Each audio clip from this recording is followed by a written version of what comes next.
Tara, samahan niyo ako sa ating kusina. Magluto tayo ng Korean pizza. No? Korean pizza. Vegetable Korean pizza. No? Vegetable Korean pizza. Slice natin yung sibuyas na puti. Pwede rin pula. No? Nasa inyo kung ano ang nasa kusina nyo. Lamasin natin para magkahiwalay. No? Maanghang yan. Maanghang na amoy. Pero matamis naman ang lasa. No? So, susunod natin, para hindi madulas yung ano natin, no? Chopping board, punasan natin. Sunod natin slice yung maliit na kalabasa, yung mura na kalabasa, no? Maraming klase na variety na kalabasa. Ito talaga, hindi ito lumalaki, no? Panggulay talaga ito siya na mura, no? So, slice natin na maninipis, no? Slice natin. Ayan. Slice natin. Ingat tayo sa pag-slice.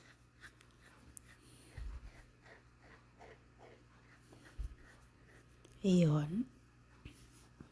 Para masarap. Yan, hiwain natin na maninipis yung pinong-pino. Kung ano man ka nipis ang paghiwa sa ating sibuyas, ganun din ang paghiwa natin. Maninipis. Ang kalabasa natin is hindi mo maano ang buto, no? Wala pa siyang buto. Ayan. Look like pipino. No? So, para meron siyang pang-snack. Ayan. Paborito ito sa lahat. Sa mga Koreano, paborito nila. Pwede kang, hindi ka na kumain ng kanin, ito lang. Pwede pang snack, no?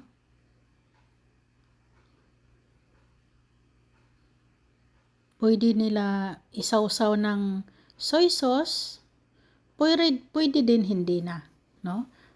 Sa akin, dadalhin ko sa farm. Kaya hindi na ako gagawa ng soy sauce, yung sauce niya. Kasi titimplahan ko na, kasi dadalhin ko siya sa farm. Para may snack ang mister ko at si tatay. Tumutulong si tatay sa trabaho, no? So, ayan. So, ingat lang tayo kasi madulas, no? Kasi ang kalabasa natin may dagta, kaya madulas 'yon. Susunod natin dito yung carrots. So, lalagyan natin ng carrots.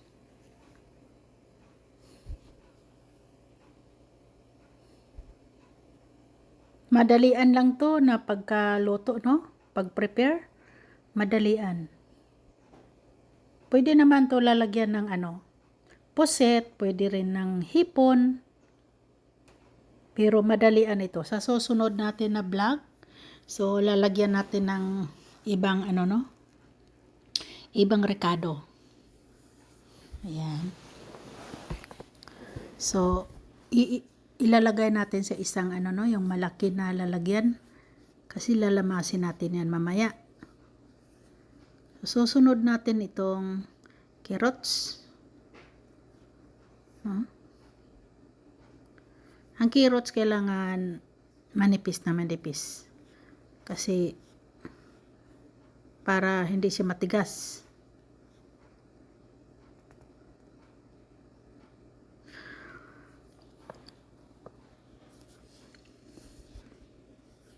Kaya kapag nasa bahay, luto lang tayo ng luto. Kapag busy, ay dudukutin natin yung nakapreser, no? Para steam na lang natin or kaya preheat natin sa microwave at makakain na agad.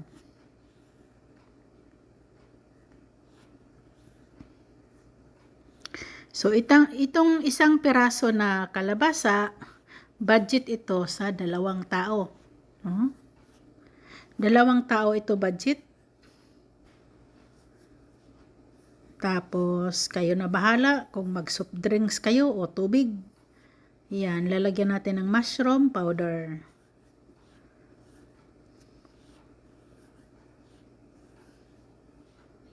Tapos, iodized salt. Kunti lang. Pagkatapos, yung paminta. No? Puro na paminta na powder.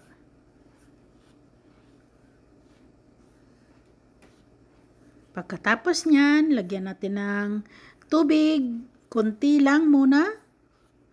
Siguro nasa half cup. Depende sa karami na gagawin ninyo.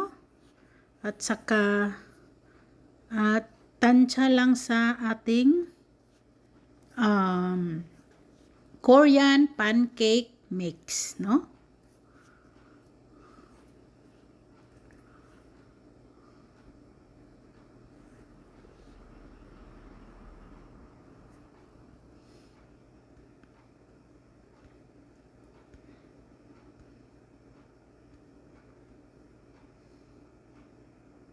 Yan, lamasin natin, itodo natin para mabilis, no?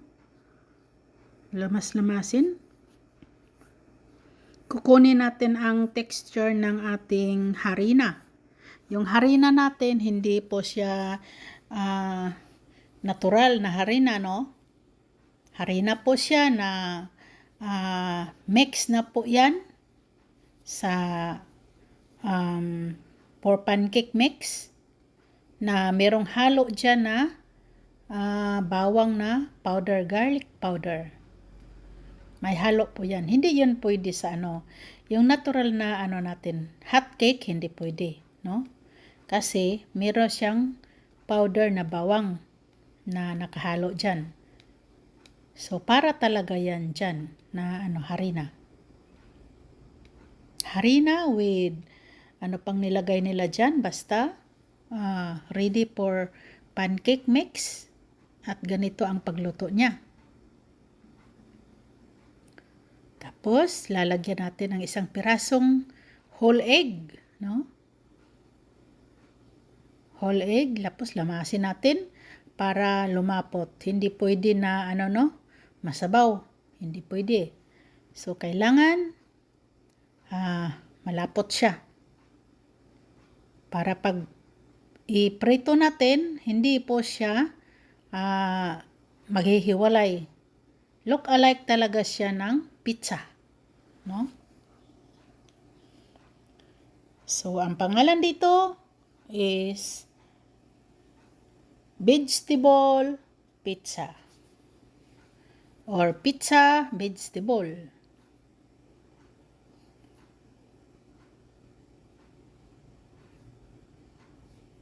Pwede din, pwede rin siya na maraming uri, no? Pwede din siya sa, anong tawag dyan ng repolyo? Hindi repolyo, yung isa, Chinese cabbage. Yung dahon ng Chinese cabbage, pwede dyan, no? At saka pwede rin siya ng yung chives, no? Yung chives na ang pangalan dito is putso.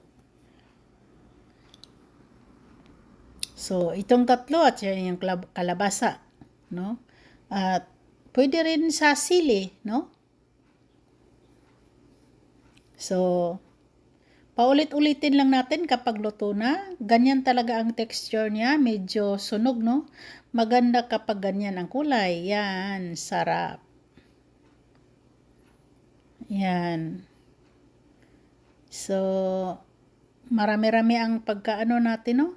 So, dalawang garlic, dalawang onion.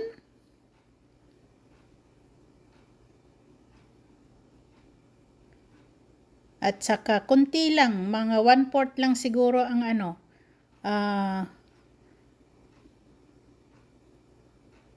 carrots, yung natira ko. Pero may natira pa akong isang piraso. No?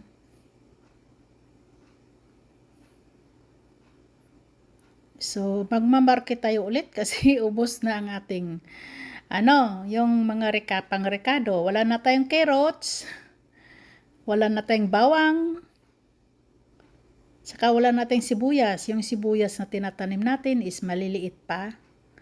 Kaya, bili tayo ng wild onion. Yung spring onion na wild. Bili tayo. So, paulit-ulit lang ang proseso. Ganon. So, i-ano mo, i-scattered mo konti, tapos balik ta rin. Titingnan mo siya na medyo brownish na talaga kasi dyan ang masarap.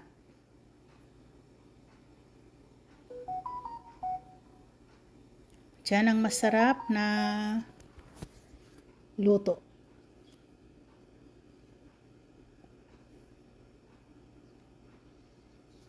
Iyon, brownish na brownish. Ayan, slice na natin dito ang last natin na luto.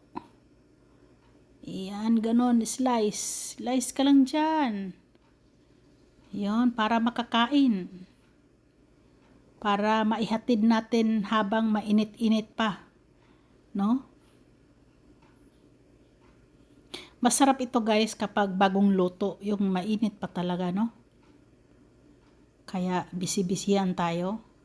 Ito yung last luto natin. Medyo malaki, no? Medyo malaki at medyo makapal. No? Kasi nagmamadali na tayo guys. No? Para hindi tayo mahuli sa oras ng snack time. Actually, hindi nila alam na magluluto ako nito. Ayan, natataranta na. Tataranta na, no?